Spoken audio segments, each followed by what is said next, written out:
যখন আমরা ফতুল্লা মাঠটা দেখে আসলাম, আমি খুব আমার কান্না পাচ্ছিল যে এই মাঠে শাহরিয়ার হোসেন এখানে আমাদের শাহরিয়ার নাফিস অস্ট্রেলিয়ার সাথে সেঞ্চুরি করেছিল, আন্ডার-19 ওয়ার্ল্ড কাপের সেমিফাইনাল হয়েছিল, এশিয়া কাপের খেলা হয়েছিল।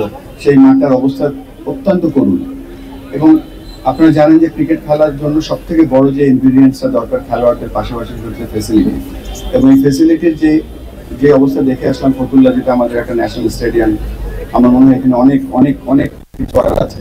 আজকে যেখানে দাঁড়িয়ে কথা বলছি, গতকালকে আপনাদের নারায়ণগঞ্জের ছেলে জিসান আলমের যে একটা অর্ধশত রান দেখলাম কালকে টপ এন্ড টি20-তে, আর যখন দেখছিলাম যে জিসানের 50 আর আজকে দেখলাম জিসান যেখানে প্র্যাকটিস করে, মানে এটা আমি মিলাতে পারছিলাম যে ওয়ার্ল্ড স্ট্যান্ডার্ডে সে 50 করছে টি20 ক্রিকেটে, আর তার প্র্যাকটিস ফ্যাসিলিটি এখানে কি।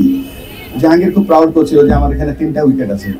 যখন একটা কোচ যখন জেলা খুশি হয়ে যায় অনলি 3টা উইকেটে, তারপরে এই জিসানদের মতো প্লেয়াররা যখন এখান থেকে উঠে আসে বা রনি তালুকদার মতো প্লেয়ার এখানে উঠে আসে, এটা বলবো অনেকটা ভাগ্যের ব্যাপার।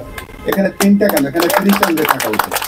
ক্রিকেটের ইতিহাস এখানে অনেক বড়। এখানে কবির ভাই থেকে শুরু করে আমরা যখন ক্রিকেট খেলা শিখছিলাম তখন আমাদের ব্যাটসম্যান ছিল, যদিও একটু বয়সে বড় ছিল, শঙ্কর ভাই, মিজান ভাই, ডালিম ভাই, টিপু ভাই।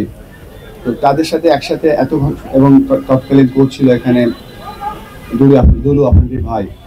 তখন তাদের সাথে ক্রিকেটের একটা বড় সম্পর্ক তৈরি হলো আমাদের নারায়ণগঞ্জের সাথে। এবং নারায়ণগঞ্জে তখন যে লিগ হতো, রেইনবো ক্লাব, তারপর রাইফেলস ক্লাব, সব বিভিন্ন ক্লাব, তখন জানেন এই লিগের খবরগুলো খবরের কাগজে প্রতিদিন আসতো।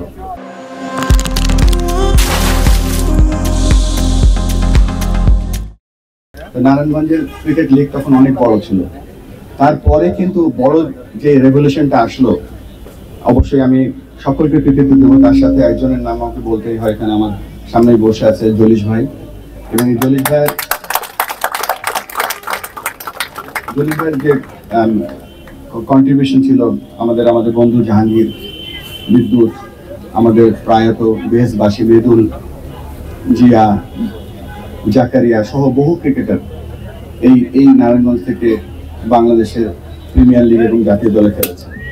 কেননা এই কথাটা কেন বললাম, এত কিছু মানে আমাদের জেনারেশনটা নারায়ণগঞ্জ ছিল একটা অন্যতম পারফর্মিং সিটি, পারফর্মিং শহর। আমি কভার করলাম এখানে ground facility, coach development, pathway development, এবং আমরা আরেকটা যেটা চেষ্টা করবো যে আমরা নারায়ণগঞ্জে একটা হাই পারফরমেন্স সেন্টার, হয়তো যখন আমাদের এখন জাহাঙ্গীর বলছিল 3টা উইকেট আছে, যখন এখানে আপনার কাছে যে 8টা 9টা 10টা বা 12টা উইকেট হয়ে যাবে, আমরা চেষ্টা করবো, প্রতিশ্রুতি দিতে পারছি না, একটা ইনডোর যদি কোনোভাবে ব্যবস্থা করতে পারি। এখানে আমাদের জেলা প্রশাসক মহোদয় আছেন, এখানে বিশিষ্ট ব্যবসায়ী মাসুদ ভাই আছেন, এখানে ফাইন ভাই আছেন, এখানে আমরা যদি একটা ছোটখাটো কোনো লো কস্ট ইনডোর করতে পারি এবং এই আউটডোর ফ্যাসিলিটিটা যদি ডেভেলপ করতে পারি, খুব অনায়াসে আমরা একটা হাই পারফরমেন্স সেন্টার এখানে করতে পারবো।